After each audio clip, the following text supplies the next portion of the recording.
দালাল, তুই যে সৌদি আরবে তোর বোন জামাইরে পাঠাইলি সাপ্লাই বিষয়, তোর বোন জামাইয়ের কাছ থেকে যে 5.5 লাখ টাকা নিলি, এটা কেমনে, তোর বোন জামাই কোন হালে আছে তোর একটু জানার দরকার আছে না?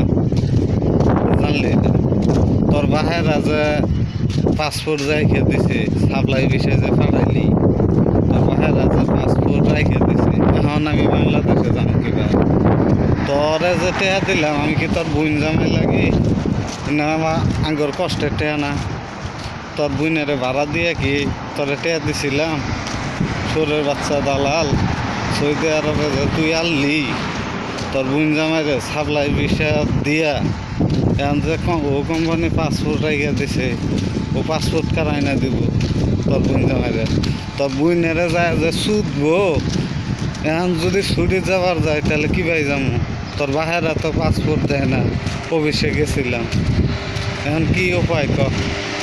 তোর বোনেরা যে সুতা খাবো না, এটার কি ভাই কি ক? সাপ্লাই বিষয়ে যে আনন্দ সুতাইলি, এখন তো তোর বাহেরা পাসপোর্ট দেয় না, ক? 5.5 লাখ যে টাকা নিলি তোর বোনেরে